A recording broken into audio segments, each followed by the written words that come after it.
Ndabasuhuje abakurikiye The Bridge TV Rwanda. Tugiye kuganira n'umunyamategeko Clemence. Clemence, mwatangira mutwibwira. Murakoze cyane. Nitwa Mukarugwiza Clemence, nk'abandi umunyarwandakazi ufite ubumuga bwo kutabona, ariko by'umwihariko nkaba narize ibyerekeranye n'amategeko. Murakoze cyane. Mwatubwiye ko mufite ubumuga bwo kutabona. Ese ubwo bumuga bwaje ryari, bwaje gihe ki, bwatewe n'iki? Ubumuga bwanjye bwo kutabona bwaje mu myaka 6. Bwatewe n'indwara uko biri kose, kuko nararwaye uko bambwira, njye ntabwo mbizi, nararwaye. Noneho mu burwayi bwawe byagenze gute kugira ngo ubashe kwiga, haba mu mashuri abanza, ayisumbuye na kaminuza? Urakoze cyane. Nkimara kugira ubumuga bwo kutabona, ababyeyi baramvuje. Aho bamvuzaga rero bihurirana nuko n'ubundi bafite amakuru ko Gatagara abana bafite ubumuga bwo kutabona bahiga. Bo bahita babaha amakuru ku buryo ntakererewe, bahise banjyanayo, bafasha ababyeyi bangezayo n'imiti myinshi. Nibuka ko nakunze kuyinywa ndi ku ishuri. Icyo gihe hari ryari, muhe mwaka? Natangiye yo mu mwaka w'amashuri 91 92. Niho natangiye primaire i Gatagara nyine. Noneho hari imbogamizi abantu bafite ubumuga butandukanye bagenda bahura nazo. Wowe ni izihe mbogamizi wagiye uhura nazo muri urwo rugendo rwawe rwo kwiga primaire, ndetse unatubwiye no muri secondaire no muri university? Urakoze cyane. Imbogamizi ntabwo zibura, ariko amahirwe nagize nuko i Gatagara ubusanzwe twiga cyari igice cyihariye cyo kwigisha abantu bafite ubumuga bwo kutabona, kuko hari n'abandi bafite ubundi bumuga nabo bari bafite uburyo bigamo, cyane cyane bafite ubumuga bw'ingingo. Hari igice rero cyihariye kibamo abafite ubumuga bwo kutabona, ndetse bakagira n'ishuri ryabo n'abarimu bazi neza uburyo bwo kwigisha umwana ufite ubumuga bwo kutabona. Hakaba n'ibikoresho bihagije bituma umuntu ufite ubumuga bwo kutabona abasha kwiga, yaba ari imibare, byabaga ibikoresho bihari, ubumenyi bw'isi habaga hari ibikoresho byabo bihagije,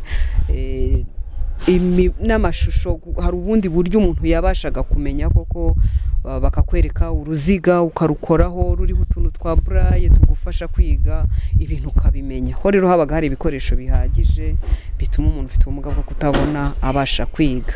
Aha rero ho nta mbogamizi navuga nahuye nazo nagaragaza mu myigire, kuko akenshi nabonaga ari byiza, nanagendaga imbere ngatsinda cyane.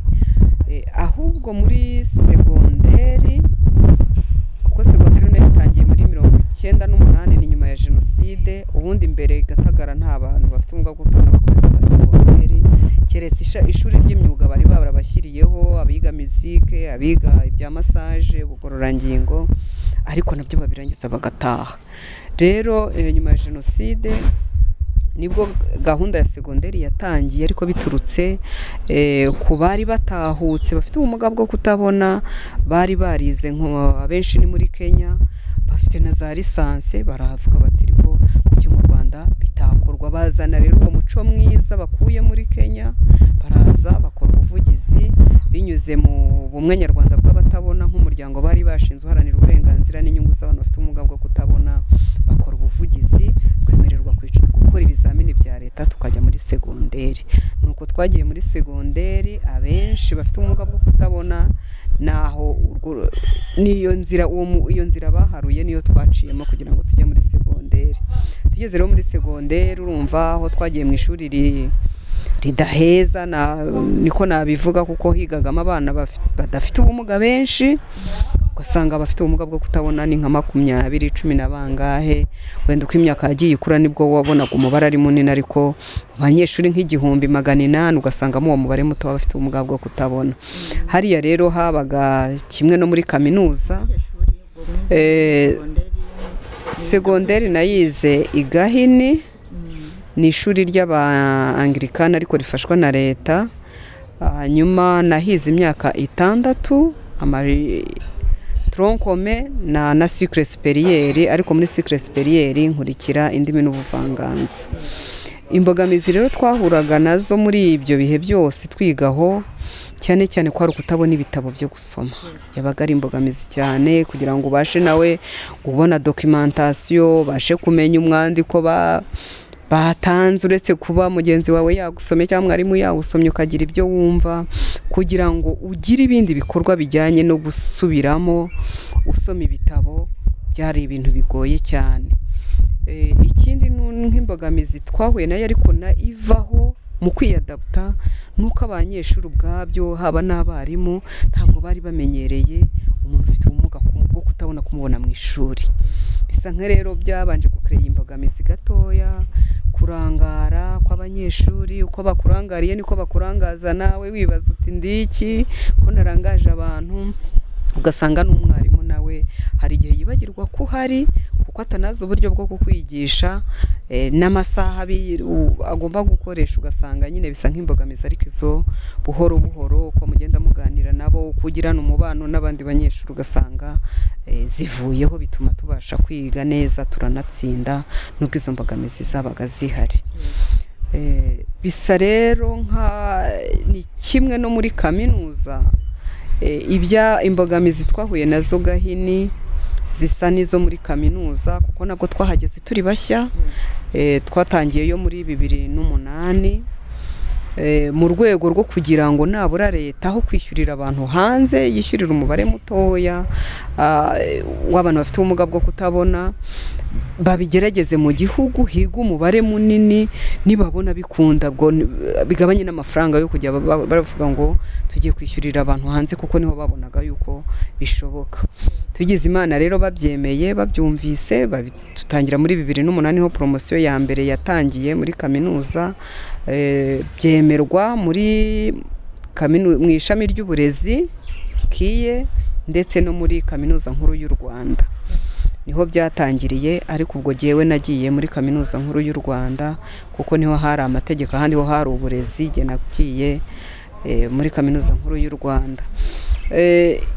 Imbogamizi rero zari zihari cyane, hirya y'imyumvire, ukuntu muziga n'icyo, ariko twakubitanye n'imbogamizi mbere na mbere yo kumva ko abantu bafite ubumuga, turumva benshi twese twari twarize indimi n'ubuvanganzo, bo bakumva ko no muri kaminuza tugomba gukurikira ibijyanye n'indimi.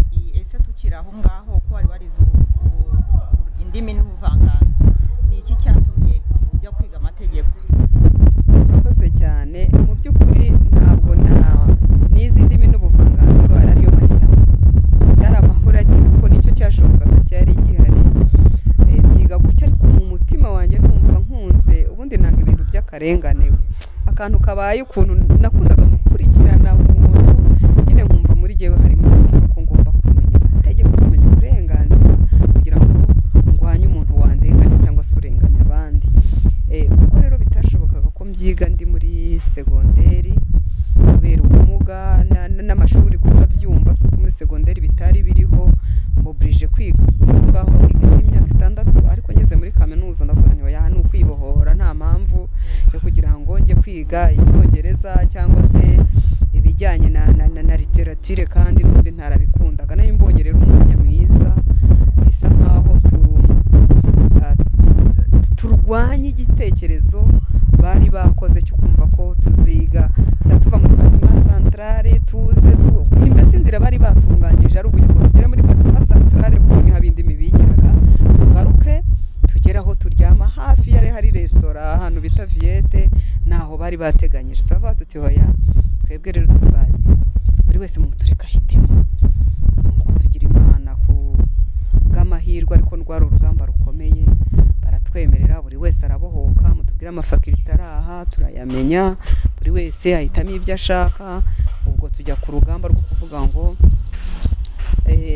badushyiragaho imbogamizi yo kumva ko tugomba kugira umwaka w'imfabusa nk'abantu bashyirumva, byari ibintu byo kugerageza, bagerageze twebwe tube tuguma aho tumenyere, aho turira, aho dutaha.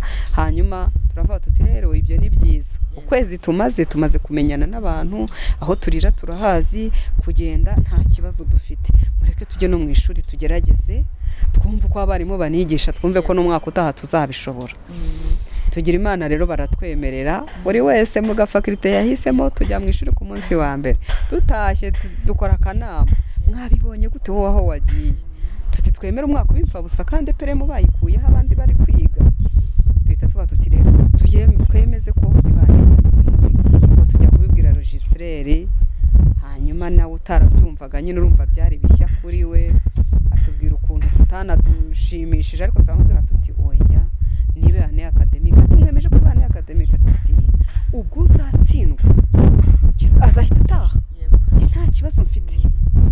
Nuko tubona turwana iryo shyaka kugira ngo tugaragaze ko icyo umwanzuro twafashe uhabwa agaciro, hatazagira n'utsindwa wenda bakamwigirizaho nkana. Turwana urwo rugamba rwo kugira ngo buri wese ajye atsinda, kandi koko nta muntu wasibiye, nta muntu wasubiyemo ngo ibizamini byamutsinze amasomo runaka. Turwana iryo shyaka ku buryo twarangije imyaka 4 nta muntu dufite amanota meza rwose bigaragara. Yego, noneho iyo gahunda ni kugera muri kaminuza yaho abafite ubumuga bwo kutabona biga, kuko n'ubundi no kubona ibitabo bitoroshye. Mwe uburyo mwigagamo mwafashwaga gute? Byari byoroshye? Urakoze cyane. Ntago byari byoroshye, biba ari urugendo, ariko akenshi nyine iyo iteje amapfitanga naho guhahira, hari ukuntu widevelopamo gushaka ibisubizo nawe ubwawe bikugirira umumaro. Kuko nibuka ko nko mu ishuri umwarimu yarazaga ntazi ko tunahari, nta nubwo babaga babisigaye mu mafakulite ngo umwarimu naza abazi ngo muri uyu mwaka murasangamo abantu bafite ubumuga bwo kutabona. Njye niganaga na mugenzi wanjye turi babiri mu mategeko, umwarimu akaza akigisha atazi ko duhari, ariko batanga agaheka ikiruhuko, ubwo ngahita nibuka nkavuga nkajya kureba mwarimu, turahari hano kandi dufite ubumuga bwo kutabona. Ati ye baba se murahari, mwiga gute, mwumvise se basi ibyo nigishije? Ubwo tugatangira kumwumvisha uburyo twumvise, ariko kuko twari ishuri rinini, urumva ishuri ryigamo abantu 210 ryabaga ari rinini cyane, rifite ibice ku buryo rwose umwarimu agiye inyuma uw'imbere atakumva. Avuga tuti rero twebwe kugira ngo tubashe kumva ntabwo turi busome ibyo wanditse, nunandika ukandika ucecetse ntituzabimenya. Ibyiza ntukajya ujya hariya inyuma kure, kuko twebwe turarirahinga ku ijwi, ibyo uvuga n'ibyo twumva. Twabaga twicaye imbere, ubwo rero akabimenya ko duhari, n'undi uje gutyo tukagerageza kwimenyekanisha ko duhari, hanyuma tukajya inama na mwarimu uburyo bazatwigisha, hanyuma tukarema bwa bucuti nk'umuco dusanganywe n'abanyeshuri bagenzi bacu, ku buryo tuzarema amagrupe, tuzakora ibyo tutumvise, kwa gusoma. Izo mbogamizi zabaga zihari, kwidokimanta byabaga ari ibintu bigoye, tugakoresha bagenzi bacu. Urumva natwe hari igihe bigusaba ibindi bintu muri bwa bucuti, wamuguriye, mwasohokanye kugira ngo nyine umunezeze nawe ajya abasha kugufasha. Noneho tuvuye ku mbogamizi zo ku ishuri, noneho iyo mwatahaga mu miryango, mu rugo bagufataga gute n'abaturanyi muri rusange? Dutashye sinamenya buriya niba hari imbogamizi cyane kuko ntazo nagaragarijwe. Turatahaga nk'umwana wagiye mu biruhuko, wenda nkagira amahirwe, ubundi nakubanaga nabanje kujya nkubaganaho cyane, ariko ntari nahuma. Aho mpumye rero ngiye ku ishuri nsa nk'uwabigabanyije, byaragabanutse ku buryo yo nabaga ndi mu rugo nkicara, ugasanga bamwe barambwiye se jya utembera, jya ugenda, ntukajye wicara ahangaha, ariko nkumva yuko nkunze kuba mu rugo, wenda kubera ko ku ishuri nabaga muri interina babaga baratureze mu bundi buryo, ntakunda kwirukanka. Nta mbogamizi rero nabonaga, ari abandi bana bo tuziranye, iyo twahuraga twarakinaga nta kibazo. Gusa ikintu numvise nyuma ni imbogamizi ababyeyi basa n'abahuye nayo, babimbwiye ndangije kaminuza, bambwira ko ahubwo mu baturanyi bari inshuti z'umuryango baje bakabegera, akagaragara ko asuriya mpumyi murimo murayijyana ku ishuri, dore mwagiye amatike si ukwiga hafi ahanga, ibyo muri kumutakaza ubwo ntacyo azamara, mwamuretse mukabikoresha mwiteza imbere cyangwa bikamenya abavandimwe be. Bo rero baranga, ntibabyumva, ntibanabimbwira. Urumva bangaga wenda ko bindakaza, urumva aho babimbwiriye ntabwo nari burakare, kuko nasanze akenshi n'abo ngabo bambwiye babagiriye izo nama ari ba bantu wampa agaciro iyo ngeze mu rugo ni wa muntu wumva ko agomba kuza yarize arakora tugurira agacupa ubwo nyine ukabikora ibintu. Watubwira iterambere umaze kugeraho? Harimo abantu bumva ko abantu bafite ubumuga runaka badashobora gutera imbere ari abantu bari aho bo gufashwa bo kugirira impuhwe, wowe tubwire iterambere umaze kugeraho. Urakoze cyane. Buriya gufunguka mu mutwe niho iterambere rihera. Kuba mfungutse mu mutwe, kuba uwo twahura wese cyangwa se imbere ya situation runaka nshobora kwidefanda nkayivamo, numva ni iterambere rikomeye cyane. Ikindi nuko maze kwiga kaminuza ntabwo nicaye igihe kinini. 2013 nahise mbona akazi nkabona mu nama y'igihugu y'abantu bafite ubumuga by'umwihariko nk'umujyanama mu by'amategeko. Iyo myaka yose rero nakoze hari byinshi nungutse, hari benshi nafashije bijyanye na passion yanjye kwa kumva ngomba kwiga amategeko, ngomba kurwanya akarengane, mpamya ko hari umusaruro munini natanze. Icyo urumva niba umuntu afite akazi hari icyo ubona, hari ibindi bikorwa ubasha kugeraho, hari abugirira umumaro, kuko buriya mu buzima bwanjye sinjya menya kubaho jyenyine, ntunga abantu benshi ku buryo ibishoboka byose mbibabonera nk'umuntu ufite ubumuga. Wenda ku bw'amahirwe navuga si makeya kuko ubumenyi ndacyabufite, diplome irahari, byo gukora birahari. Impinduka z'amareforme yabaye muri leta wenda 2021 byo byatumye uwo mwanya ntakiwukoraho mu nama y'igihugu y'abantu bafite ubumuga. Ariko navuga ngo kubera ukuntu twakoranye n'inama y'igihugu y'abantu bafite ubumuga, kubera ubumenyi n'ubunararibonye bambonaho cyane cyane mu bintu bijyanye n'amategeko n'uburenganzira by'abantu bafite ubumuga, uyu munsi wa none baranyiyambaza bati twateguye dufite ibikorwa bimeze gutya na gutya, niyo cyaba ari ikiganiro dufashe ku burenganzira bw'abantu bafite ubumuga n'amategeko, ufite ubunararibonye nkabikora. Ni nayo mpamvu nyine twahuriye n'aha ngaha, bivuga ngo ni muri ubwo buryo mba nigisha ibijyanye n'uburenganzira bw'abantu bafite ubumuga n'amategeko abarengera, ariko atari kuvuga ko ndi umukozi w'inama y'igihugu y'abantu bafite ubumuga, ahubwo nk'uwayikoreye bazi uburyo ibyo nzi urwego biriho n'uburyo bitanga umusaruro. Ariko gutera imbere kugira icyo umuntu yigezaho mu buryo bufatika, ntabwo navuga ko ndi inyuma. Hari aho ngeze buriya umuntu uvuga ngo mfite ikibanza muri Kigali, buriya nacyo nicyo ari ikintu gikomeye cyane. Wenda n'utundi tuntu tuza twiyongeraho, ariko ni ibintu bisa nk'ibikomeza, ntabwo ubuzima bwahagaze. Numva ko iterambere ryo riracyakomeje, kandi hamwe no gushaka akazi n'ubwenge n'imyaka mfite inyemerera kugashaka nkakabona nkagakora, mpamya ko iterambere rizakomeza ryaguke. Yego. Noneho hari abantu bafite ubumuga bataranagerwaho, batazi uburenganzira bwabo, hari n'abataranitinyuka. Abo bantu n'ubuhe butumwa babagenera? Ubutumwa ndabubaha mu byiciro nka 2. Hari abagira ubumuga bwo kutabona mu myaka mito nk'uko byangendekeye. Ahangaha ari uwaba adukurikiye, yaba umubyeyi uwo ari we wese uzi umubyeyi ufite umwana ufite ubumuga bwo kutabona. Hari amashuri yigisha abana bafite ubumuga bwo kutabona mu gihugu. Navuga ngo namushishikaze bakora ibishoboka, niyo atanishoboye leta irahari, kuko hari uburyo buhari binyuze mu itegeko bwo gufasha imiryango itishoboye ifite umwana ufite ubumuga ubwo ari bwo bwose, harimo n'ufite ubumuga bwo kutabona, kugira ngo ajye ku ishuri kandi abonerwe ibikenerwa byose muri iryo shuri. Abo ni ubwo butumwa bwo gushishikarira kwiga mbere na mbere, bafunguke mu mutwe, hanyuma ejo bundi bazabashe kujya ku isoko ry'umurimo bashoye bwa bwenge bwabo, bashoye wa mutwe wabo, babashe kugira umusaruro batanga ku gihugu no ku iterambere ryabo bwite. Ubundi butumwa, ikindi cyiciro ni abagira ubumuga bwo kutabona bakuze.